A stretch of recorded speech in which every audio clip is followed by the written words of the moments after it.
News में मैं शिवांग सत्यगुप्ता और मेरे साथ होंगे रवि शांडू।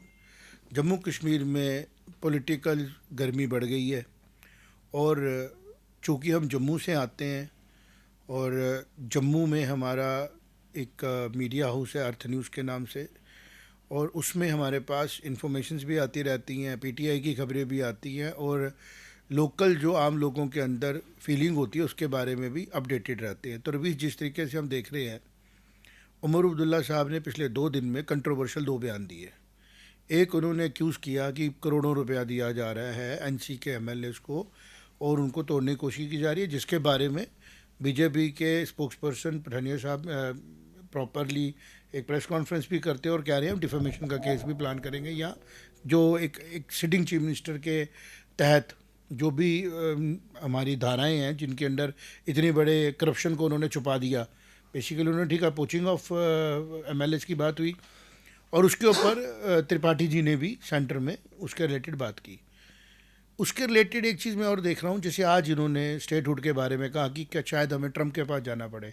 ये भी एक कंट्रोवर्शियल स्टेटमेंट है कि उमर अब्दुल्ला साहब जो है वो अपनी ये कहते हैं ना कि इंसान बेसिकली एक स्टोरी है कि जब इंसान का सच जानना हो ना तो उसको डर लगना चाहिए। प्रेशर में डालो उसको, प्रेशर में डालो सच। तो मुझे लगता है कि he is under pressure, financial pressure तो है ही है, क्योंकि जो सच है वो सामने आ रहा है। सच ये है कि एनसी का जो बेसिक फाउंडेशन है वो है अलगाववाद पे खड़ा हुआ। मुस्लिम कॉन्फ्रेंस से निकली हुई पार्टी, महाराजा जी के ख़िलाफ़ जिन लोगों ने, एक ऐसे महाराजा जी के ख़िलाफ़ जो सोशल रिफॉर्मर थे और जो कि कहीं से भी हम उनको ये नहीं कह सकते हैं, जिसको हम ये कहते हैं जो अनारकी हम जिसको हम बोलते हैं या मोनार्की बोलते हैं, कि राजपाट के चलने वाले लोग थे। महाराजा गुलाब सिंह जी के वंशज, महाराजा हरि सिंह जी का Dogra rule is a golden period of this पूरा हिमालयन रीजन जिसको हम बोलेंगे। क्यों गोल्डन रूल है? जिसमें उन्होंने बुद्धिज़्म को भी प्रमोट किया, सनातन को भी प्रमोट किया और इस्लाम को भी कोई डैमेज नहीं दिया, और 100 साल कंटिन्यूसली एक बड़ा अच्छा रूल चला। हिस्टोरिकली अफेक्ट है। अब हमें बोलने की ज़रूरत ही नहीं है। जो लोग इंटरेस्ट लेते हैं डेमोक्रेसी में, अवेयर पब्लिक होनी चाहिए। तो जब आज ये बात हुई तो आज मैं 2 करेक्टर्स पे बात करूंगा। एक as Shivang Satyagupta, citizen of J&K, और as editor in chief of Arth news. तो भी आज Ravi Shandu as a citizen of Kashmir, Jammu and Kashmir और ख़ासतौर पर Anantnag, and as a journalist और as a political enthusiast. Geopolitics में हम ध्यान देते हैं, तो जियो पॉलिटिक्स में भी जम्मू कश्मीर का रोल बड़ा क्रिटिकल है। तो मैं इन सब चीज़ों को देखते हुए कह रहा था, उमर अब्दुल्ला साहब, I am so sorry to hear कि आप जैसा आदमी जिसके बारे में हम समझते थे कि आपको 2 बार चीफ मिनिस्टर बनने का मौका मिला और तीसरी बार फिर से मिला जब जम्मू कश्मीर यूटी के तौर पे इलेक्शन कराता है। ये आपके ऊपर ईश्वर की कृपा है, मान लेते हैं, लेकिन ऐसा भी हो सकता है जम्मू कश्मीर को लगा हुआ शराब है। मैं कंट्रोवर्शियल बात नहीं कर रहा हूँ, मैं बिल्कुल एक एक तथ्य पे बात करूँगा। कैसे शराब है कि जब से आप लोग पावर में आते हो तब से आप लोग जम्मू कश्मीर को स्टेबल नहीं होने देते हो। रवीश, कैसे? हम आते हैं 1930s का दौर, जब इनके दादाजी जो थे उन लोगों ने एक मुस्लिम कॉन्फ्रेंस बनाई, मुस्लिम ब्रदरहुड भी बनाया था कुछ इन्होंने, मुस्लिम कॉन्फ्रेंस, और एक जो पूरे इंडिया में एक ब्रदरहुड बना था ना, मुस्लिम ब्रदरहुड, उसके भी चैप्टर्स इन्होंने यहाँ पे कश्मीर में शुरू किए। और उन्होंने अलगाववाद रिलीजन के नाम पे शुरू किया, जबकि महाराजा हरि सिंह जी की ऑफिशियल स्टेटमेंट है कि being a king I don't have any religion और कास्ट और क्रीड। ठीक, पहला ये कंट्रास्ट है। ये बोलने नहीं ना देते हैं, अगर आज टेक्नोलॉजी बोलने नहीं देते। तो मैंने इसके ऊपर ध्यान से देखा कि ये आए, और उधर से ही हमारे जम्मू कश्मीर की डिस्टेबिलिटी शुरू हो गई। कैसे? महाराजा जी का राइट था कि मैं जम्मू के साथ कश्मीर, मैं भारत के साथ जाऊं या पाकिस्तान के साथ जाऊं, या मैं भी सोचूं। और क्योंकि भारत में जाने का वो मन बना चुके थे कि कभी ऐसी सिचुएशन आएगी तो जम्मू कश्मीर रियासत मेरी भारत के साथ विलय करेगी। क्योंकि 1930 की जो हमारी 31 की जो हमारी राउंड टेबल कॉन्फ्रेंस थी, 31 में हुई थी ना, बिल्कुल, उसमें महाराजा हरि सिंह जी ने बात, क्वीन विक्टोरिया, उधर जो भी हमारी उसमें विक्टोरिया थे ना, क्वीन विक्टोरिया थे, क्वीन विक्टोरिया, उनको ये बोल दिया गया था।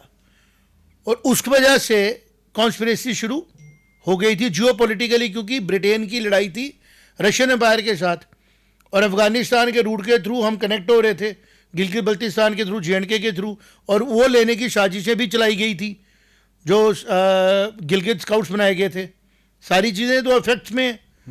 उसमें NC का जो पहला वर्जन था, मुस्लिम कॉन्फ्रेंस सामने आया और वहाँ से पॉलिटिकल डिस्टर्बेंसेस JNK में, कश्मीर में, JNK में तो नहीं हुई, श्रीनगर की वैली में, छोटी सी वैली में डिस्टर्बेंस स्टार्ट की गई, फेनेटाइज किए गए लोग। अब 1947 का दौर आ गया और वहाँ से एक इन्फॉर्मेशन बीच में बड़ी मुझे लगता है कि ज़रूरी है, क्योंकि हम आज क्या करते हैं, हिस्टोरिकली इसको डिकोड करते हैं कि जो इस टाइम पे उमर अब्दुल्ला बोल रहे हैं, ये कैसे नेशनल कॉन्फ्रेंस की जो जिस तरीके से बनी है नेशनल कॉन्फ्रेंस, वो सारी जो चीज़ें हैं वो स्टेटमेंट में दिख रही हैं। देखिए क्या होता है कि 1938 में चूंकि इनको ट्रैक्शन नहीं मिल रहा होता, एक अपील भी कर ले लोगों से, क्योंकि ये शेयर करें, बिल्कुल जो आज तथ्य बता रहे हैं, हिस्टोरिकल तथ्य बता रहे हैं। मुझे लगता है कि JNK के बच्चे वो लद्दाख के बच्चों को जितनी आबादी है उनको इन फैक्ट्स का पता होना चाहिए, क्योंकि जम्मू कश्मीर जो है वो हमेशा से फॉल्स नरेटिव का शिकार रहा, और इस नरेटिव के कारण क्या रहा, लोगों की जाने गई, डेवलपमेंट रुकी, कुछ लोग अपनी ज़मीनों से उखड़ गए, काफ़ी कुछ हुआ पिछले 30 साल में just because of this narrative warfare. तो मैं आता हूँ 1938 पे, जब इसको रीनेम किया जाता है नेशनल कॉन्फ्रेंस। वो क्यों किया जाता है? वो इसलिए किया जाता है क्योंकि इनका कहना ये होता है कि राजा जी के खिलाफ जो हमारा नैरेटिव है वो फिजल आउट हो रहा है, क्योंकि हम सिर्फ मुसलमान ही उनके खिलाफ प्रदर्शन कर रहे हैं। तो ये एक आम बैठक में फैसला लिया जाता है, शेख अब्दुल्ला जी फैसला लेते हैं कि अब हम इसका नाम करेंगे नेशनल कॉन्फ्रेंस और हम हिंदुओं को भी इन्वॉल्व करेंगे। मेरा कहने का मतलब ये है कि एक तरीके से 1938 में मुस्लिम कॉन्फ्रेंस ने मुखौटा पहना सेकुलरिज्म का मुखौटा पहना, जो आज तक कायम है। तो आप 47 पे आए थे अभी, तो जैसे रविश आप कह रहे हो बिल्कुल उसी लाइन पे जा रहे हैं। 47 में भारत पाकिस्तान बना और शेख अब्दुल्ला साहब की जो एग्जिस्टेंस थी वो हिस्टोरिकली टोटल कश्मीर वैली में थी। जम्मू में उनका कोई टेकर नहीं था, और जम्मू का एरिया और लद्दाख का एरिया बहुत बड़ा था, और जम्मू और लद्दाख की पॉपुलेशन भी शायद उस तरीके से बड़ी थी। तो शेख मोहम्मद अब्दुल्ला साहब ने अपना जो एपी सेंटर पोलिटिकल रखा हुआ था कश्मीर और श्रीनगर को, और वहाँ से महाराजा हरी सिंह जी ने जब ये देखा कि पाकिस्तान हमला करता है हमारे पे और हमें अपने आप को स्टेबलाइज करने के लिए, और वो हमला कहाँ हुआ था रविश? कश्मीर पे। प्रेजेंट जो आज कश्मीर है, बारामूला के रास्ते से अगर हम देखें, उरी के रास्ते से वो लोग आ रहे थे, पुंछ में से घुस रहे थे। आज वो जम्मू का पार्ट है, बस मुजफ्फराबाद ये जितना एरिया था ये प्रैक्टिकली जा किधर रहा था? कश्मीर वैली पे। बिल्कुल, they were not travelling to Jammu. तो उन्होंने जम्मू को वनरेबल बनाया कि ये लोग संभाल लेंगे, बट कश्मीर के लोग उतने सक्षम नहीं है अपने आप को संभालने के लिए, तो Dogra forces were planted there. और महाराजा सोच नहीं सकते थे कि इस्लाम और रिलीजन के नाम पे मेरे से धोखा होगा, कि जो रिवोल्ट किया गया पुंछ में उनके खिलाफ। ठीक, ये हो गया जो होना था। अब नेशनल कॉन्फ्रेंस का रोल क्या आता है? महाराजा जी देते हैं स्टेट नेहरू जी को, और शेख मोहम्मद अब्दुल्ला जो कि उस टाइम पे अभी डेमोक्रेसी इन्फेंसी में है। आज भी डेमोक्रेसी जो है ना, आने वाले समय में आप देखना कुछ सालों के बाद डेमोक्रेसी के अंदर भी चेंजेस आएंगी। जो ये डेमोक्रेसी के नाम पे इनजस्टिस किया जा रहा है ना, एक इलॉजिकल काम किया जा रहा है, गवर्नेंस डेफिसिट बनाया जा रहा है, मैनिपुलेशनें की जा रही हैं, क्योंकि अवेयरनेस रातों रात नहीं आ जाती ना। एजुकेशन के बगैर डेमोक्रेसी जो है ना, it is a bad tool in the hands of bad persons. Governance का एक बैड टूल है ये, अगर लोग एजुकेटेड और अवेयर नहीं है। उस टाइम पे मैं ये बात बड़ी जिम्मेदारी से बोल रहा हूँ, और मैं इसके ऊपर जम्मू कश्मीर के पर्सपेक्टिव से आज बोलूँगा। जो मुर्दुल्ला साहब शोर मचा रहे हैं ना, मैं भी जम्मू कश्मीर का नागरिक हूँ, और मैंने भी जम्मू कश्मीर को देखा है, ढंग से देखा है। हमने बिजनेसेस भी चलाए यहाँ पे, हमने यहाँ पे गवर्नमेंट के साथ भी काम किया, मीडिया हाउस भी चला रहे हैं, और आज हम पोस्ट 370 का भी हालत देखी, हमने प्री 370 की हालत भी देखी। आज हम समझ सकते हैं कि जम्मू कश्मीर रियासत में ये जो इनका पॉलिटिकल मिस एडवेंचरिज्म है, इसने क्या क्या भुगता। मैं एक एक करके इस पे आऊँगा। पहले हम बात करते हैं कि जो जिस पार्टी को ये बिलोंग करते हैं और लोग जिस पार्टी को विश्वास करते हैं, उस पूरी पार्टी ने पिछले 70 सालों में जम्मू कश्मीर को क्या दिया?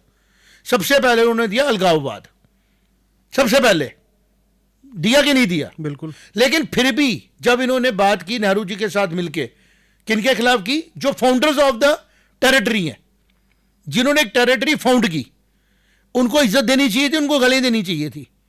एक ग्लोबल फिलामिना चला, स्लेवरी का फिलामिना चला, जो वेस्ट से आया, ये बारोड थॉट फ्रॉम वेस्ट है ना, ये वेस्ट से आया हुआ थॉट था ना कि हम लोगों ने रिवोल्ट करनी है, हमने किंग्स को गिरा देना है। भाई यूरोपियन किंग्स ने अगर जुल्म किए तो उसको पैरेलल आप भारत के राजाओं के साथ कैसे खड़ा कर सकते हो? भारत में राजा को पिता का रूप माना गया, भारत में राजा को ईश्वर का अवतार माना गया, और गीता में कहा गया कि पुरुषों में मैं राजा हूं।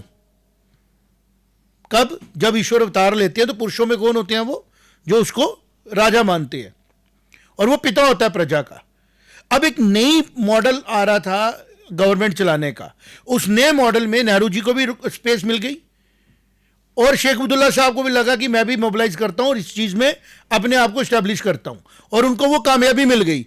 अब 48 के बाद रवि शांडू, मुझे एक बात समझ नहीं है, आज लोगों से पूछता हूं 48 के बाद ऐसी क्या कंपल्शन आई, और वो कंपल्शन किसने पैदा की कि भारत सरकार को हमें 370 देना पड़ा 1950 के बाद? और ऐसी क्या कंपल्शन आई कि शेख अब्दुल्ला साहब मांगने शुरू हो गए ऑटोनॉमी, जो ऑटोनॉमी कहीं पे एग्जिस्ट ही नहीं करती थी एग्जिस्ट, क्योंकि वो बात किसका राइट था? हरि सिंह जी का। महाराजा हरि सिंह जी ने कहां मांगा था? तो ये किसने देन दिए में डिस्टर्बेंस? इन्होंने, जो सो कॉल्ड डेमोक्रेटिकली इलेक्टेड लोग आए थे। आम आदमियों को पता ही नहीं है कि हम किसको क्या राइट दे रहे हैं, और वही चीज नेहरू जी ने दी, हमें यूनाइटेड नेशन में भेज दिया। क्या राइट बनता था इनको? अब थोड़े से मुझे एक बात, राइट क्या बनता था?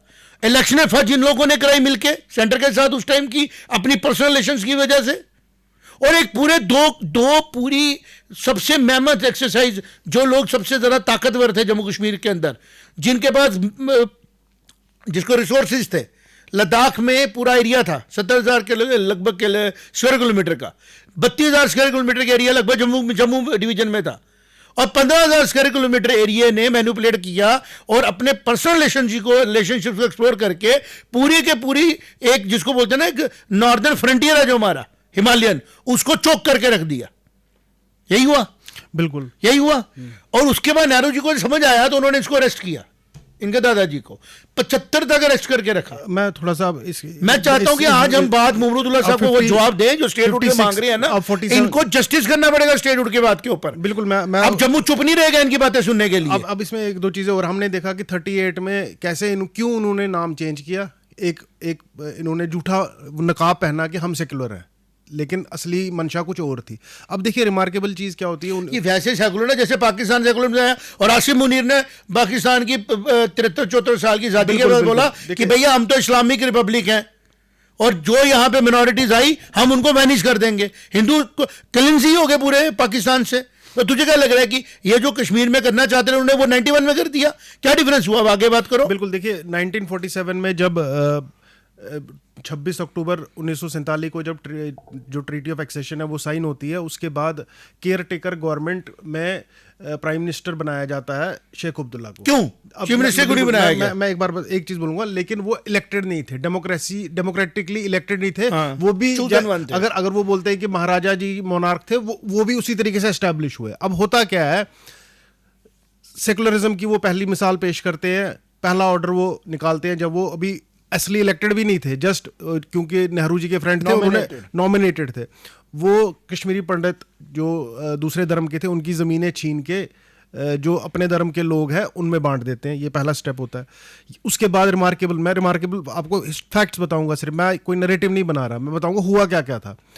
1951 में फर्स्ट जो कॉन्स्टिट्यूएंट असेंबली है जम्मू कश्मीर की, उसके लिए इलेक्शन होते हैं सितंबर अक्टूबर में, है ना। 30 सीटें मिलती हैं जम्मू डिवीजन को, और जम्मू से एक पार्टी खड़ी होती है जिसका नाम है जम्मू प्रजा परिषद। वो कहती है जी हम इनको अपोज करते हैं, एनसी को। आर्बिट्रली उनके 29 पर्चे, 30 में से 29 सीटों पे वो खड़े होते हैं, 29 सीट पर्चे जो हैं वो खारिज कर दिए जाते हैं। 51 की जो असेंबली थी, जिसने बाद में 370 को बोला कि 370 लगाइए आप, उस असेंबली की जो इलेक्शन थी। और उसके बाद जब इलेक्शन रिजल्ट्स आते हैं, 75 की 75 सीटें नेशनल कॉन्फ्रेंस जीतती है, जिसमें से कि 73 सीट्स अनअपोज्ड होती हैं। देखिए ये 51 लड़नी किसने थी अब election? देखिए अब 2 ही साल अब नेहरू जी ने कांग्रेस उतारनी नहीं थी, अब कट एनसी को उन्होंने बाहर से सपोर्ट कर अब दिया। थोड़ा सा और आगे हम आते हैं 1953 कश्मीर कॉन्स्पिरेसी केस।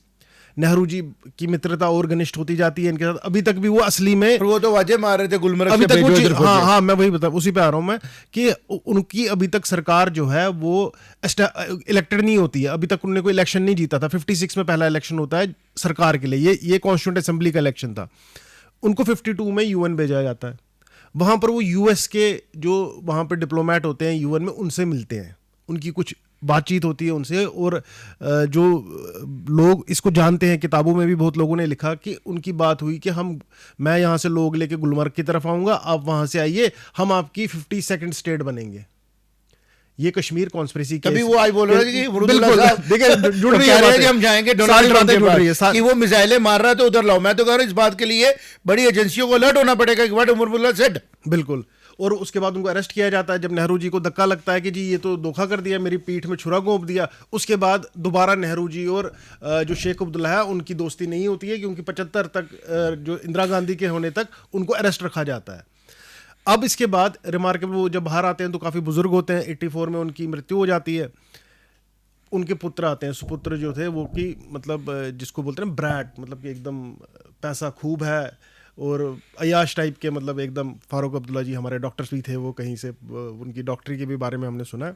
वो आते हैं और वो इस तरीके से कुछ सरकार चलाते हैं मजाकिया तरीके से कि कभी वो पीओके में जाके जेकेएलएफ वालों को भी हवा देते हैं, यहाँ पे चीफ मिनिस्टर बने रहते हैं जानबूझ के। अब मुझे बताओ, इसमें मैं तेरी बात जोड़ता हूँ, लोग भूल गए कि आज हमारा पॉडकास्ट दिल्ली में भी सुना जाए। मैं कह रहा हूँ पूरे इंडिया में शेयर करो इसको, जो पाके कश्मीर को देखता है। रवीश तुझे पता है हम क्या सुनते थे कि जो बागे बहू है ना जम्मू वाला, वो जीजा जी ने साला को गिफ्ट दिया, साले साहब ने जीजा जी को गिफ्ट दिया। मैं जीएम शाह की बात कर रहा हूँ। मतलब ये तो हालत थी जम्मू कश्मीर की सरकार की कि विद इन द फैमिली सब कुछ है। एनसी की गवर्नमेंट बनेगी, भाई साहब चीफ मिनिस्टर होंगे, एक भाई साहब फॉरेस्ट मंत्री होंगे, हेल्थ मंत्री होंगे मुस्तफा कमाल साहब, जो इनके भाई बहन है फैमिली की, उनके जो पति होंगे वो भी चीफ मिनिस्टर के एस्पिरेंट होंगे, वो भी किसी ना किसी कैबिनेट के बीच में बैठे होंगे। मतलब एनसी ऑल ओवर। तो एनसी मीन्स फैमिली पार्टी। और ये किसको बोल रहे थे डेमोक्रेसी?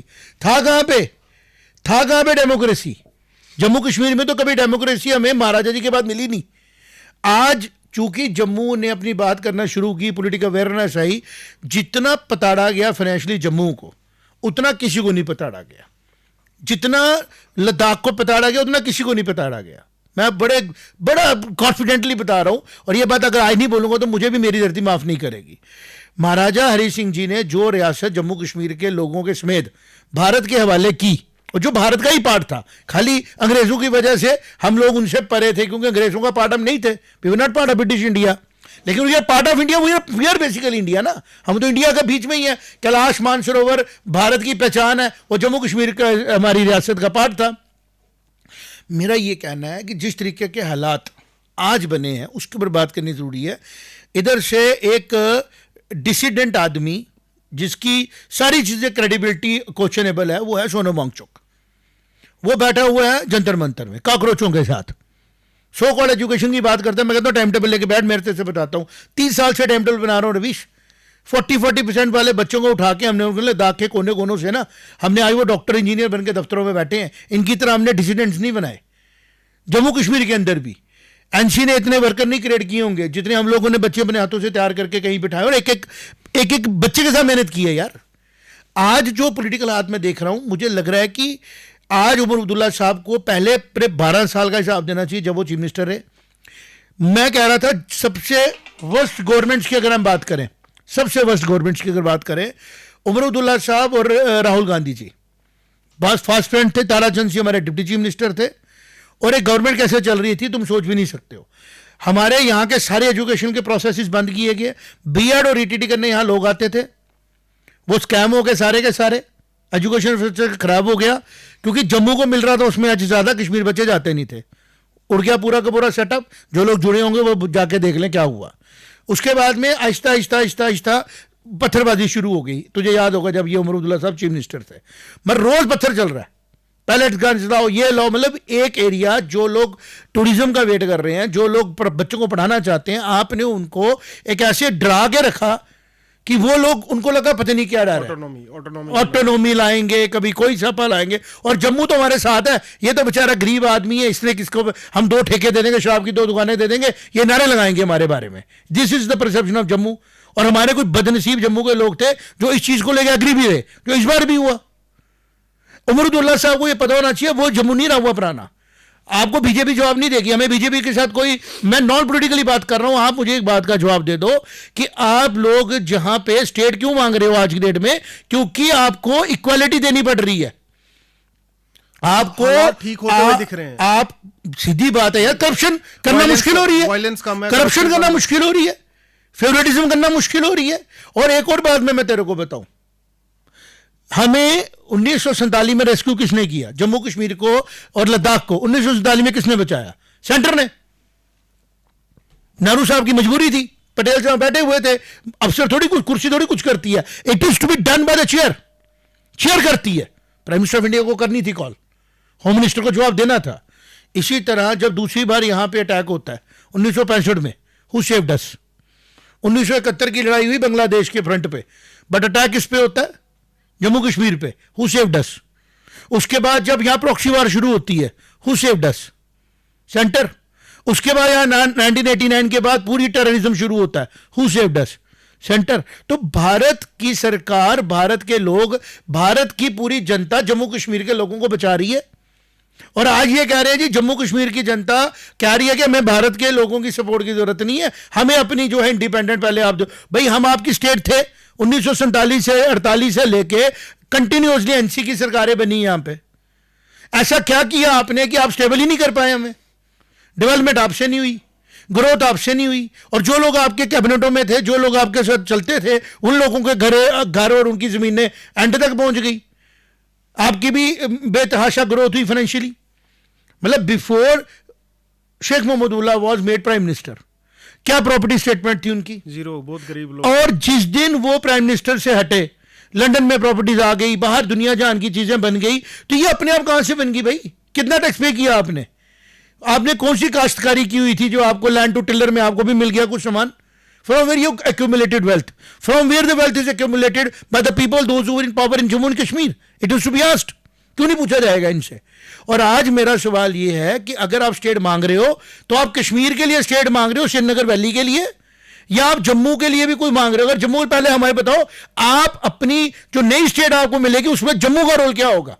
जम्मू आपका सेकंड फील्ड खेलने वाला नहीं है। अब जम्मू आपके साथ अब सेकंड फिडल नहीं खेलेगा। मतलब आम जनता को बता रहा हूं कि अगर अभी मैं एज शिवांग से गुप्ता और तू एज रवि शांडू बात करें, अगर सेंटर ये प्लान भी कर रहा है कि हम लोग स्टेट दे रहे हैं, मैं पहले बोलूंगा सेंटर को कि बात बताओ, जम्मू को आप बैलेंस कैसे करके दोगे? हमें अब कश्मीर की सेकंड पॉइंट पे नहीं रहना है। अगर आपने जम्मू कश्मीर को इकट्ठा रख के हमें देना है स्टेट को, तो पहले जो उसका चीफ मिनिस्टर होगा वो डिस्क्रिमिनेट नहीं कर पाए जम्मू के साथ, वो इंश्योर करके फिर करना जो करना होगा। या हमारी सीटें बराबर करो, असेंबली में 50-50 करो, सीधी बात बता रहा हूं, या जम्मू को जो ज्यादा सीटें मिलती हैं वो हमें दो। और जब तक आप वो नहीं करते हो, तब तक हमें स्टेट इस तरीके से नहीं देना कि हमने 70 साल इन लोगों की, जिसको बोलते हैं ना, हाँ में हाँ मिलानी पड़ी हमारे लोगों को, और अगले 70 साल हमारी अगली जनरेशन हमें हाँ मिलाएं। वो नहीं होगा। लद्दाख सेव हो गया ना रविश, लद्दाख सेव हो गया ना पूरी तरह। आज लद्दाख में टूरिज्म सबसे ज्यादा आ गया, कल की रिपोर्ट आई है, डेवलपमेंट हो गई, रोडें पहुंच रही हैं।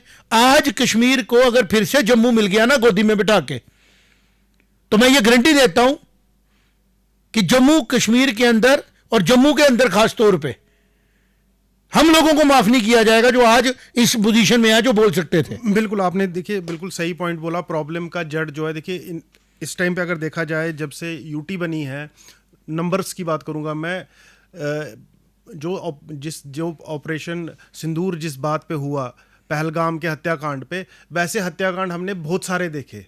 अगर हम डोडा बदरवा की बात करें तो वैसे जो हत्याकांड है वो काफ़ी ज़्यादा हुए, लेकिन कभी ऐसा एक्शन नहीं हुआ जैसा कि हमने देखा ऑपरेशन सिंदूर के दौरान हुआ। और ओवरऑल हम देखें कि जम्मू कश्मीर के अंदर पत्थरबाजी ज़ीरो हो चुकी है, आतंकवादी वारदातें जो हैं वो इक्का दुक्का देखने को मिलती है कभी कभार, तो माहौल ठीक हुआ दिख रहा है। लेकिन मैं आगे बढ़ने से पहले 1989 में वापस जाऊंगा। 1989 से पहले 1988 में जब माहौल थोड़ा सा ख़राब होने लगता है, नीलकंठ गंजू और जो बड़े बड़े प्रोमिनेंट कश्मीरी पंडित्स को टारगेटेड किलिंग करके मारा जाता है, Farooq out of sudden resign कर देते हैं। जब अपने लोगों के साथ खड़ा रहना था, आप भाग जाते हैं यहाँ से। तो स्टेट को एकदम डिसरे में डाल के वो निकल जाते हैं। आगे हमने देखा अगले 2 साल में आतंकवाद बहुत ज़्यादा बढ़ता है, फॉरेन मिलिटेंट आता है, फॉरेन टेररिस्ट आता है, और कश्मीरी पंडित को अपनी जान बचाने के लिए अपने मकान और घर छोड़ के निकलना पड़ता है, और वो आज तक जम्मू में है। आपने बिल्कुल सही बोला। देखिए, जम्मू के लोग, मैं अपने आप को भी जम्मू का समझता हूँ ना। आज उन्होंने, उमरुद्दुल्ला ने यही बोला साहब ने हमारे, कि जम्मू ने सबको एक्सेप्ट किया। देखो इमोशनली कार्ड खेल रहे हैं वो। मैं बिल्कुल वो कह रहे हैं जम्मू को आपने स्टेट क्यों नहीं दिया, आपको ये पता लग गया कि जम्मू की इंपॉर्टेंस है, और आप फिर उसको, इस चीज को दबाना चाहते हो कि इंपॉर्टेंस जम्मू की पता लग रही है आपको भी, लेकिन आप चाहते हो कि हम फिर इसको घुमा देंगे बातों में। बिल्कुल बना देंगे। अब मेरा पॉइंट ये है कि माहौल ठीक होता हुआ दिख रहा है, और अगर कहीं प्रॉब्लम है तो वो 2 आइडेंटिफाइड प्रॉब्लम्स हैं। एक तो जो कश्मीरी पंडित है उनको आप वापस कैसे, जब तक आप विस्थापित कश्मीरी पंडितों को वापस वहाँ पे स्थापित नहीं करोगे, तब तक मुझे लगता है कि कोई सलूशन नहीं हुआ, और शायद मोदी जी का 370 हटाना भी कामयाब नहीं हुआ। दूसरी बात, अगर जम्मू डिवीजन की इकोनॉमिक डेवलपमेंट एट पार नहीं होती है, जो हमारे इलाके हैं बदरवा, जो डोडा, एक बड़ी इंपॉर्टेंट बात बताऊंगा, जब हम टेररिज्म की बात करते हैं, जब हम जिनोसाइड की बात करते हैं, कश्मीरी पंडित जिनोसाइड की, उससे ज्यादा भयानक बिल्कुल हालात थे डोडा डिस्ट्रिक्ट के। जब हमने अर्थ न्यूज की टीम ने वहां पे सर्वे किया, लगभग 200 कुछ एनकाउंटर सामने आते हैं जो इस तरीके के किए गए हैं वहां पे। रवीश, छोटी बच्ची के 6-8 महीने की बच्ची के माँ के दूध की जगह उसको खून पीने के लिए मजबूर किया गया। हमने उसका वीडियो शूट किया, आप थोड़े दिनों में आ जाएगी हमारी डॉक्यूमेंट्री बाहर। उमर अब्दुल्ला साहब ने ना वो फैक्ट्स देखे नहीं है, उनको ये समझ नहीं आ रहा है कि Jammu Kashmir was not a place to have a picnic, it is a place जिसके वजह से अंग्रेज़ों को डर लगा भारत से, उनको तोड़ना पड़ा, इंडिया पाकिस्तान बनाना पड़ा। क्योंकि अगर ये अखंड भारत रह जाता तो ये पूरा एरिया आज पूरे यूरोप से ज़्यादा सोफिस्टिकेटेडली आगे बढ़ गया होता, क्योंकि उनको पता था कि क्राफ्ट्समैनशिप खत्म नहीं हो जाएगी यहाँ से, वाइट वाटर यहाँ से खत्म नहीं हो जाएगा, ऑल वेदर टेरेन है ये। मतलब ये इकलौता ऐसा देश है, टेरेन ऐसी जगह है जहां 5 मौसम मूव करते हैं। यूरोप में कहां पे है? तीसरी बात, यहां का जो डीएनए है, यहां का जो कल्चर है, वो इतना स्ट्रांग है कि पूरे वर्ल्ड की सबसे ओल्डर सिविलाइजेशन है यहां, या नहीं है? उज्जैनी 5000 साल पुरानी सिटी है हमारी, हम उस पर प्राउड क्यों ना करें। लेकिन जो आज की सिचुएशन हमारी बनी कि हम लोग पूरी तरह पाकिस्तान बांग्लादेश बनने के बाद सिकुड़ के रह गए, और बांग्लादेश को पाकिस्तान करने के बाद रिलीजन की फैनेटिज्म का इस्तेमाल करके फिर से हमें डिस्टर्ब करने की कोशिश की जा रही है। और उमरुद्दुल्ला साहब जैसे जो लीडर हैं वो उसका फ्रंट रनर बन रहे हैं कि हम जी जंतर मंतर में बैठेंगे। क्या मांगोगे आप आके वहां से कि जम्मू कश्मीर रियासत आपको दे दी जाती है, आप एक काम करो, पहले जाने से जम्मू की तरफ से मैं मांग रहा हूं, मुझे बताओ 1947 से लेके 2014 तक आपकी सरकार थी, आपकी सरकारों में कांग्रेस आपके साथ हमेशा सेकंड पॉइंट पे थी। जब भी आपने सरकार बनाई, चीफ मिनिस्टर 3 साल अगर हम छोड़ दें, सादिक साहब कासिम साहब को टाइम मिला और उनकी सरकारें गिरा दी गई। कांग्रेस ने तो मैं कहता हूं रिपीटेड गलती की ना, क्योंकि उनको जम्मू दिखा ही नहीं, उनको सिर्फ कश्मीर की वैली दिखी, उनको जम्मू का बेस दिखा ही नहीं। मतलब कांग्रेस का यह हाल था कि एक पेड़ दिख रहा है सुंदर, उसको खाड़ी उसके फूल दिख रहे हैं, जड़ें दिखी नहीं रही हैं। और एक पोजीशन ऐसी आ गई कि उन्होंने जड़ों को बाहर उठा के रख दिया कि शायद इससे पेड़ बन जाएगा। अगर मैं ये बात बोलूं, अगर शुरू से सेंटर ने जम्मू कश्मीर लद्दाख को स्टेबलाइज रखा होता ना, एक इक्वल राइट्स दिए होते, तो मुझे लगता है टेररिज्म होता ही नहीं। कश्मीर को पता होता कि मैं डोमिनेट नहीं कर सकता हूं पॉलिटिकल अरीना में। आज फिर से उमर अब्दुल्ला साहब ने वो ट्राई किया, ये जो हरी सिंह पार्क में इन्होंने रैली की, मैं खुश होता हूं कि डेमोक्रेटिक प्रोसेस आए, लेकिन जब मैनिपुलेटिव डेमोक्रेटिक प्रोसेस है, मैं लाइन बोल रहा हूं एक बार, मैनिपुलेटिव डेमोक्रेटिक प्रोसेस आए तो आम आदमी को खड़े होकर बात करने की जरूरत है। इसका जवाब पॉलिटिक्स में पॉलिटिकल नहीं है, इसका जवाब यह है कि उमर अब्दुल्ला साहब, अगर आप स्टेटहुड मांग रहे हो as a chief minister of the state, आप जम्मू को अपने साथ कैसे रखोगे साथ में? क्या फिर से जम्मू उसी जगह पहुंच जाएगा जहां पे जम्मू को हमेशा पीछे देखना पड़ता था? जम्मू के ब्यूरोक्रेट्स को देखना पड़ता था कि भाई कोई मंत्री ढूंढो यार, जिससे कश्मीर का ढूंढो, जिससे कोई चिट्ठी लिखा के लाए। यही है ना सच्चाई। या नहीं है? बिल्कुल। हमने देखा यार, सेक्रेटरीट जाते डर लगता था, रेट्स थे fix. Corruption is the biggest problem of Jammu and Kashmir. Mindset इस तरीके का है कि घर की खेती, मैं कह रहा हूं और कुछ नहीं करें, 2000 के रेपरे 3 अपॉइंटमेंट्स को रिव्यू कर लें, पता लग जाएगा आपको कि किस तरीके की भाई भतीजावाद हुआ है।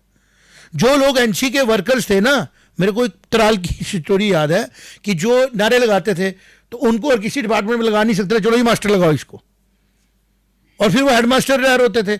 आज भी सिविल सेक्रेटरीट में हमारे ऐसी पोस्टें निकाल के दे सकता हूं मैं रवीश, जो लोग एलिजिबल ही नहीं उन पोस्टों के लिए, बाया बठिंडा आते हैं, इंजीनियरिंग कैडर से आते हैं, कमिश्नर कैडर पे पहुंच जाते हैं, और JNK में पॉसिबल है, और उनको रैंक मिल जाता है जो IAS ऑफिसर को मिलता है। और उसके बाद की अगर बातें करें हम, तो सबसे बड़ी करप्शन JNK में लैंड पे 3 बार शेख मोहम्मद अब्दुल्ला साहब ने लैंड खींचने के रूल्स निकाले। मेरे पास एक फैमिली आई थी, वो संब्याल फैमिली है, जम्मू के सांबा एरिया की। वो महाराजा जी के साथ लड़े, उनके बुजुर्गों को जागीर मिली डोडा में, और वो पहाड़ों में जाके रहे कि चलो जी हम वहां जाके डेवलप करते हैं, क्योंकि रास्ता वही था, डोडा भद्रवा किश्तवाड़ जंस्कार, उधर चले जाना, आगे लद्दाख में चले जाना। शेख मोहम्मद अब्दुल्ला साहब की मेहरबानी से उन लोगों को जिन्होंने अपने ब्लड से ये स्टेट बनाई, उनसे 3-3 बार जमीनें छीनी गई। और मजे की बात है, लैंड टू टिलर भी नहीं थे, वो फोर्स्ड टिलर थे, कि जैसे इंसान किसी के भरोसे पे चला जाए। पटवारियों को इंस्ट्रक्शन दी गई थी, मैनिपुलेट करो रिकॉर्ड्स को। और जो लोग यहाँ के नेटिव थे, जिन लोगों की ये पास ताकत थी, उन लोगों को एक कानून के तहत छोड़ दिया गया और बोला गया जी हमने लैंड इक्वल डिस्ट्रीब्यूशन किया। आपने इक्वल डिस्ट्रीब्यूशन नहीं की थी, आपने उस दिन डेमोग्राफी पे हिट किया था, आपने एक कम्युनिटी को एम्पावर नहीं रहने दिया। फिर भी जम्मू कश्मीर से राम प्यारा श्राफ थे, KD सेठी थे, एक मूवमेंट चली ना डेमोक्रेसी में, कम्युनिज्म भी आया। आज जो ये बैठे होते हैं कम्युनिस्ट माइंडसेट के लोग, भाई आप थे ना सरकार में जम्मू कश्मीर की, तारिक आमिर शुरू से थे, मेरे फादर भी कॉमरेड थे जम्मू कश्मीर में, लेकिन उनको यह नहीं पता था कि कॉमरेड्स एक सुनहरा सपना दिखा के लोगों को लाएंगे और फिर सिर्फ अपने ही सुनहरे सपने पूरे करेंगे। मैं तारिक आमिर जी को बोलता हूँ, he is exceptionally honest person. But इसके अलावा अगर आप पूरा हालत देखो, जो बंगाल की हालत देखो, आप जहां जहां पे भी इनके द्वारा चलाई गई सरकारें देखो, डेवलपमेंट हुई कहां पे, आम आदमी को मिला क्या? तो आज को उमर अब्दुल्ला साहब का जो ये जो जंतर मंतर वाला ना, ये कोई एट पार भी सोनो वांगचुक लग रहा है। और जो इन्होंने ये जो अमेरिका को कॉल किया है, वो बिल्कुल 1953 का, मुझे ऐसा लग रहा है कि it is the right time when government of centre should seriously view this statement. पहले उन्होंने देखो, जब chief minister of Jammu Kashmir को कोई बात बोलता है ना, उसका इम्पैक्ट ग्लोबल लेवल पे भारत की सरकार का छवि पे पड़ता है। एक तरफ वो बोल रहे हैं जी, उन्होंने जो भी आज बात बोली सारी ऑब्जेक्शनेबल है। मैं एक आम आदमी हूँ, एडिटर हुआ अखबार का, मैं तो उसी एंगल से अपना एडिटोरियल व्यू दे रहा हूं, लेकिन as a citizen of JNK भी मैं बोल लूंगा, ये चीजें जो हैं ये हाईली, जिसको बोलते हैं ना, प्रोवोकेटिव है, नंबर 1। और जिस तरीके की जियोपॉलिटिक्स चल रही थी, हार्मुस में वहां हालात अलग चल रहे हैं, ईरान और अमेरिका के बीच में दोबारा से परेशानी शुरू हो गई। और आपको ये पता है एज ए चीफ मिनिस्टर कि ईरान के सिंपैथाइजर यहां पे भी प्रोटेस्ट कर रहे थे, यहां पे भी जिस दिन खमनाई साहब की डेथ हुई, यहां पे भी प्रोटेस्ट हुए। दूसरी तरफ भारत इस टाइम पे अलग अलग चैलेंजेस से गुजर रहा है। ड्रग्स, जिसको यहां पे इतना इनग्रेव कर दिया गया कि वो किसने पोषण किया उनका, आज सेंटर के द्वारा भेजे के यहां पे भारत के एक माननीय राजनेताओं में आते हैं, वो सड़कों में पैदल चल चल के यहां की ड्रग्स की मेनाज को खत्म कर रहे हैं। उमर अब्दुल्ला साहब की तरफ से क्या इनिशिएटिव लिया गया पौने 2 सालों में? क्या कोई अवेयरनेस कैंपेन चलाई गई? क्या NC के वर्करों को भेजा गया? क्या उन्होंने कोशिश की कि हम ड्रग्स के ऊपर काम करें? आप भी तो थे यहां पे जब ड्रग्स फैली गई। उल्टा हुआ, जब इनकी सरकारें थी, महबूबा मुफ्ती जी की सरकारें थी, ड्रग पैडलर्स के घरों को पक्का बनाने के लिए अलॉटमेंट दी गई। ये सरोवर खड्ड में जब वहां पे पुलिस जाती है, जहां ये जो अभी पकड़ेंगे लोग, वहां पुलिस जाती है, गोलीबारी होती है, पुलिस की गन छीन के एक आदमी भाग जाता है, वो मकान उनको परमानेंट अलॉट कर दिए गए JDA लैंड, और उसके ऊपर भी देखना पड़ेगा कि कैसे हुआ।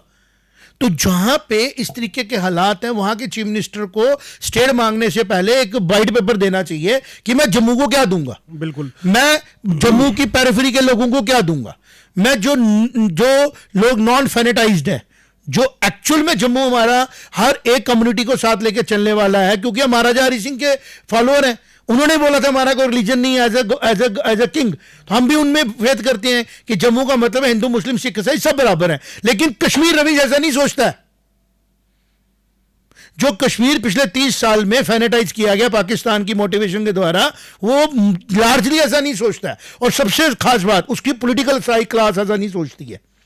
वो अपनी इलेक्शन लेने के लिए रिलीजियस फैनेटिज्म को प्रवोक करते हैं, वो उसका फायदा भी लेते हैं। लेकिन इस बार ऐसा नहीं होगा।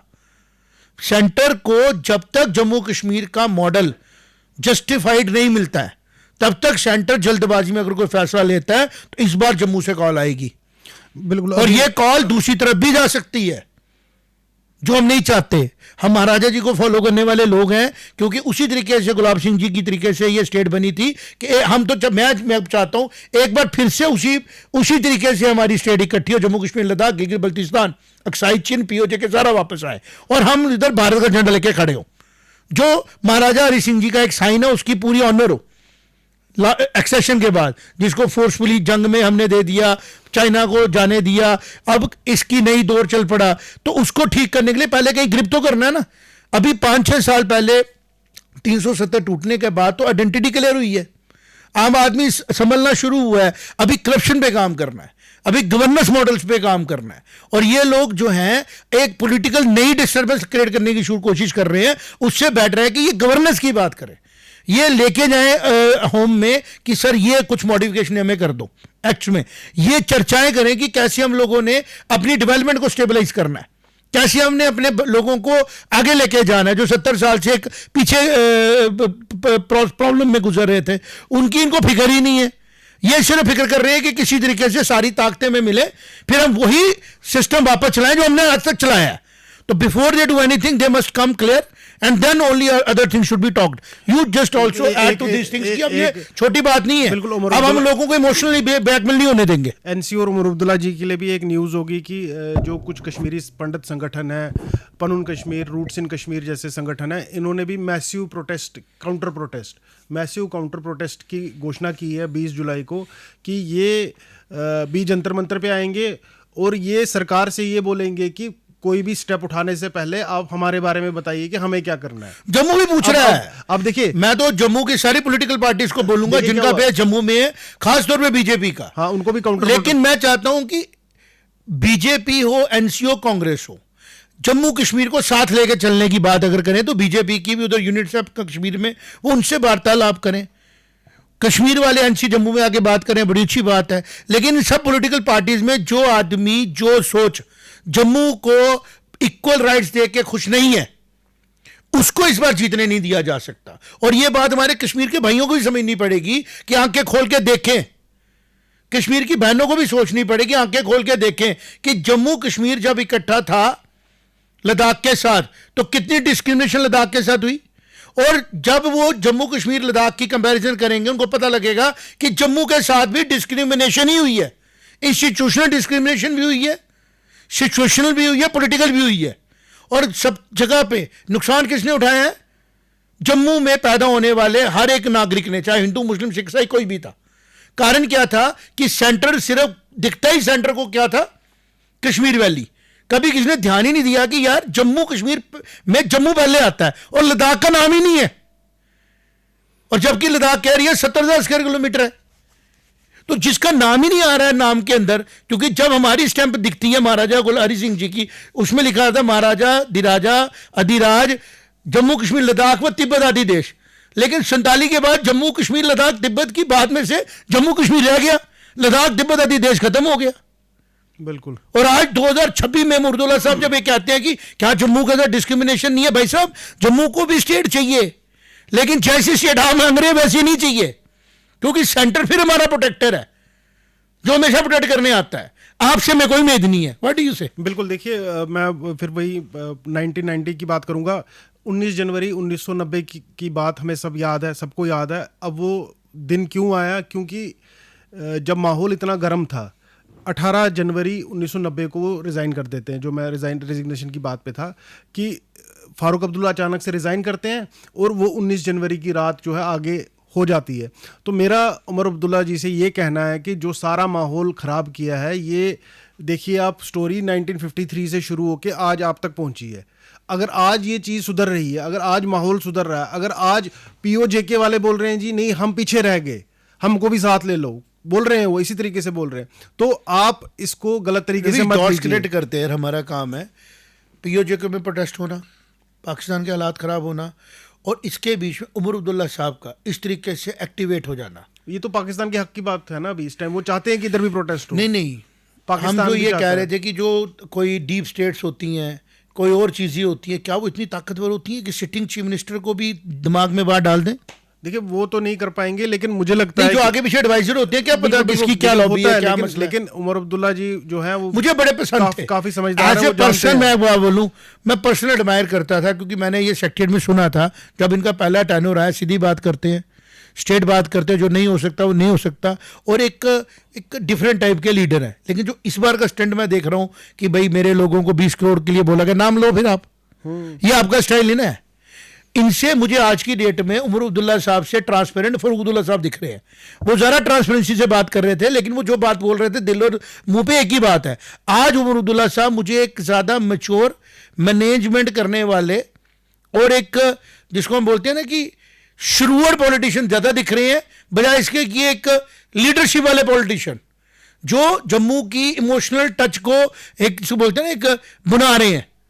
वो एज ए चीफ मिनिस्टर बात कर सकते हैं हर मुद्दे पे, जो लोगों को पेन दे रहा है वो उस मुद्दे पे बात कर रहे हैं जहां पे लोगों को यह कहा जाए कि चूंकि यहां पे जम्मू कश्मीर में सेंटर की इन्वॉल्वमेंट है इसलिए मैं कमजोर हूं।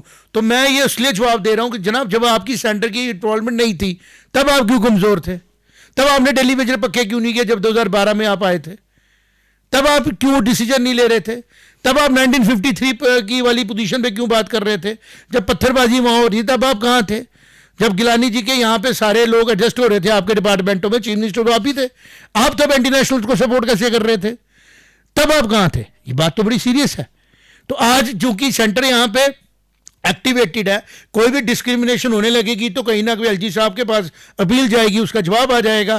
तो आप कह रहे हो कि इस चीज में मैं जस्टिस तो मैं कर नहीं पाऊंगा, तो इनजस्टिस को ही मैं जस्टिफाइड करने की कोशिश करूं तो मैं जोर जबरदस्ती करता हूं। माहौल बना हुआ है, सेंटर पे भारत की सरकार पे प्रेशर्स हैं, शायद इसमें मुझे कोई रेस्क्यू मिल जाए। भैया इस बार अगर भारत सरकार ऐसा कोई डिसीजन लेगी तो पूरा जम्मू खड़े होकर बोलेगा पहले हमारे साथ न्याय करो, कि अगर आप हमें कश्मीर की डोमिनेटेड पॉलिटिक्स पे भेज रहे हो तो यहां तो हमारी सीटें बढ़ाओ, या हमें बराबर सीटें दे दो, और यहां फिर हमें अलग कर दो।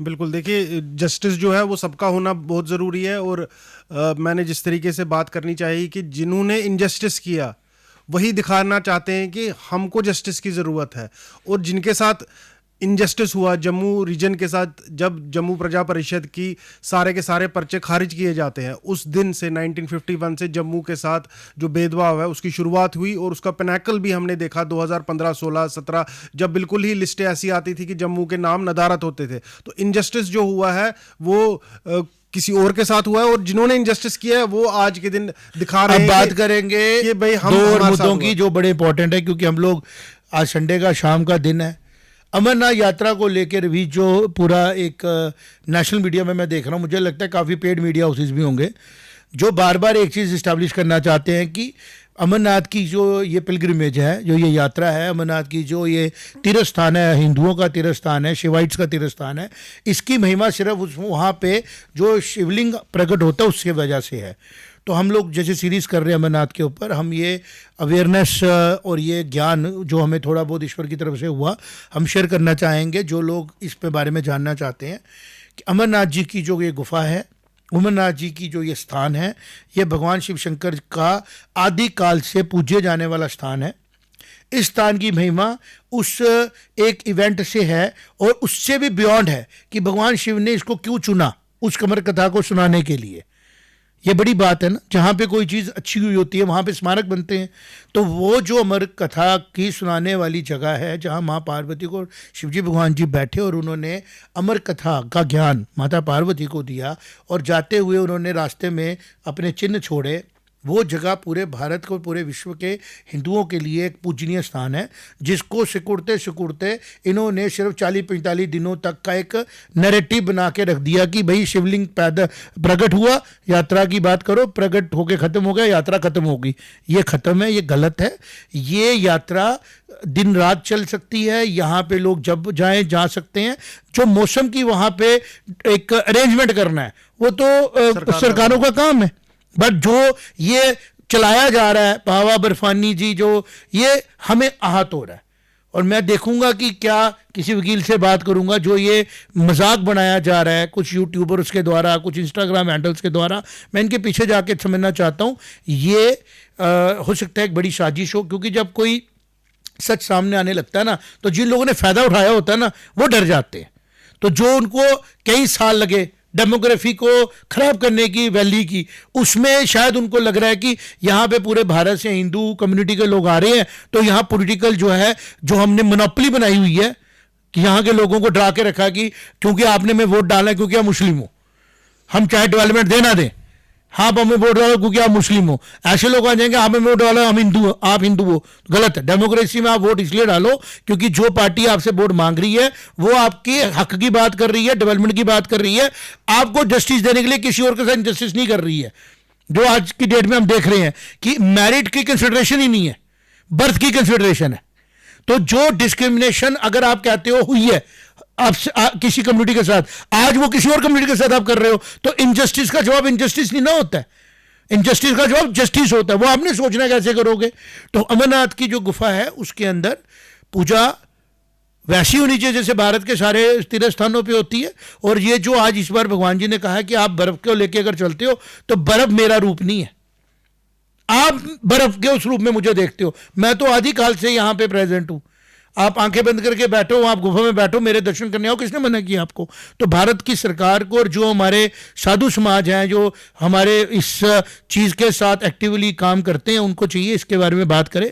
और तीसरी बात जो हम आज के टॉपिक में करना चाहते हैं, बुक्स की थी रवीश, कि जो भारत की सरकार को ये पता लगा है कि जम्मू कश्मीर के अंदर जो किताबें कंटेंट बनाया गया 18 से 19,000 स्कूलों में बांटा गया, उसमें एक ऐसी लैंग्वेज है जो जम्मू कश्मीर की एक पर्टिकुलर एरिया में बोली जाती लैंग्वेज है, उर्दू में लिखा गया है। इंग्लिश में लिखी गई तो बातें समझ आ गई, जो उर्दू में लिखी गई किताबें उनमें क्या लिखा गया है ये भी पढ़ना जरूरी है। तो मुझे लगता है एक पूरा ऑडिट करने की जरूरत है जम्मू कश्मीर के जितनी भी किताबें, जम्मू यूनिवर्सिटी से लेके कश्मीर यूनिवर्सिटी से लेके जितने भी हमारे इंस्टीट्यूट्स हैं, जहां पे भी कंटेंट शेयर किया जा रहा है, उस कंटेंट को ऑडिट करने के लिए एक बड़े लेवल पे कमेटी बनाने की जरूरत है, इससे पहले कि वो कंटेंट हमारे बच्चों को गलत गाइड कर दे।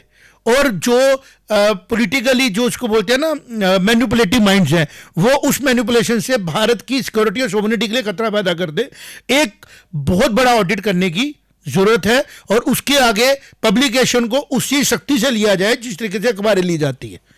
जैसे अखबारों को शक्ति की जाती है वैसे ही एक कमीशन हमें बनाना पड़ेगा। ये डायरेक्टर और नॉर्मल स्कूल एजुकेशन के हाथ की बात नहीं है, कमीशन होना चाहिए कि before a book goes to publication it has to go through a proper commission जो स्क्रूटनी करे कि जो इसमें कंटेंट जा रहा है वो फैक्ट बेस्ड हो, वो मैनिपुलेटिव नैरेटिव बेस्ड नहीं हो। बिल्कुल, आपने बिल्कुल सही बात कही। और अमरनाथ वाली बात में मैं ये कहना चाहूँगा कि सरकार तो सर्दी का इंतज़ाम करेगी, लेकिन जो हमारी टीम का एनालिसिस है, बैक एंड टीम का, वो ये कहता है कि स्टार्टिंग मई से एंडिंग सितंबर तक अभी भी जिस तरीके से यात्रा हो रही है, जो अरेंजमेंट अभी किए गए हैं, 5 महीने की यात्रा आप सिर्फ उसी अरेंजमेंट पे स्ट्रेच कर सकते हैं। तो मुझे लगता है कम से कम अगले साल से ये तो कर ही देना चाहिए। मैं कहता हूँ अप्रैल से स्टार्ट कर लेनी चाहिए। अप्रैल, बिल्कुल, एंडिंग अप्रैल, नवरात्रे आते हैं ना, जैसे बड़े ऑस्पिशियस डेज होते हैं। मैं तो कहता हूँ शिवरात्रि के बाद देख लेना चाहिए, जब फरवरी में शिवरात्रि आती है, शिवरात्रि से शुरुआत कीजिए अगले साल कि वहां पे शिवरात्रि पे पूजन शुरू हो। उस टाइम पे थोड़ी बर्फ ज्यादा रहती है। सर, जो यात्री जाना चाहता है अगर वो हेल्थ वाइज ठीक है तो लेट हिम गो। नहीं, मेरा कहने का मतलब है जिसके लिए सरकार को कुछ भी नहीं करना है अभी, जिसके लिए सरकार को कोई इंफ्रास्ट्रक्चर कुछ नहीं करना, वो ये है कि वो स्टार्टिंग मई से एंडिंग सितंबर तक इसको चालू रखे, जो उनके हाथ में अभी, और धीरे धीरे अगले 2-3 साल में ऐसा अपील भी कर लेते हैं जम्मू कश्मीर की सारी जो लॉबीज है। जैसे आज आपने अच्छी बात कही रवीश की, कुछ जो नॉन पॉलिटिकल, ये पूर्ण कश्मीर नॉन पॉलिटिकल है, जी, पॉलिटिकल है, नॉन पॉलिटिकल, जैसे कुछ नॉन पॉलिटिकल ऑर्गेनाइजेशन कश्मीर भी पंडित विस्थापितों के लिए काम कर रही हैं, ऐसे जो जम्मू के साथ किए जाने वाले इनजस्टिस के लिए एनजीओज काम कर रही हैं, टाइम है उनके आगे आने का। और उमरुद्दौला साहब अगर कोई ऐसा प्रेशर बिल्ड करने की कोशिश कर रहे हैं इस टाइम सेंटर पे, तो उसके पहले जम्मू के हक के बात करने के लिए भी कुछ एनजीओ सामने आए और अपनी बात करें, ताकि आम आदमी जो जम्मू का है वो ऐसा नहीं महसूस करे कि हमारे लिए कोई बोल ही नहीं था, हमारे बारे में किसी को फिक्र ही नहीं है। ये चीफ मिनिस्टर साहब आए हैं हमारे पास कहने इमोशनल बातें कि जम्मू का क्या कसूर है। भाई जम्मू का क्या कसूर तो आपसे पूछना चाहिए। जब आप अपने टेन्योर्स को देखो, अपने पिताजी के टेन्योर्स को, दादाजी के टेन्योर्स को देखो कि जम्मू के जो लोग यहाँ पे काश्तकारी कर रहे थे, एग्रीकल्चर डिपेंडेंट थे, आपने उनको आज डाइडे कनाल का मालिक बना के रख दिया। और ऐसे यहाँ पे नॉर्म्स लाए गए कि सिविल केसेस ही नहीं खत्म होते हैं। और रेवेन्यू इस तरीके का डिजाइन किया गया है कि रेवेन्यू का डिपार्टमेंट भी आपने अपने पास रखा। अच्छा भला ऑटोमेशन चल रही थी ना।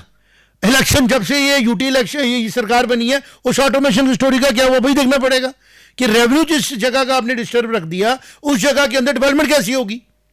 तो ये बड़े टेक्निकल इशूज हैं जिसको बात करने की जरूरत है रवीश। तो आज हमने कोशिश की, मैंने और रवीश ने, अर्थ न्यूज़ में हम अपना काम करते रहेंगे, जहाँ छपते हैं वहाँ की बात करनी है। कश्मीर के लोगों को भी अगर कोई प्रॉब्लम है, कोई डेफिसिट है, गवर्नेंस इश्यूज है, अर्थ न्यूज़ उनका मुद्दा भी उठाएगा। लेकिन अब जो आगे की दौर है रवीश, वो है जस्टिस का, इक्वालिटी का। इनइक्वालिटी होने के बाद किसी को खुश करने के लिए स्टेटमेंट नहीं आ सकती इक्वालिटी हुई है। अगर कहीं पे भी कोई इनइक्वालिटी हो रही है उसके बारे में बात की जाए तो डेमोक्रेसी स्ट्रांग होगी। बिल्कुल। और मेरा दर्शकों से भी अनुरोध है कि आपके क्या विचार है इस सारी बातचीत के ऊपर, शेयर भी करने की रिक्वेस्ट कर दें, शेयर भी करें इसको और कृपया कमेंट बॉक्स में जरूर लिखिए कि आपके विचार क्या है। हमसे जुड़ने के लिए धन्यवाद। जय माता दी। जय माता दी।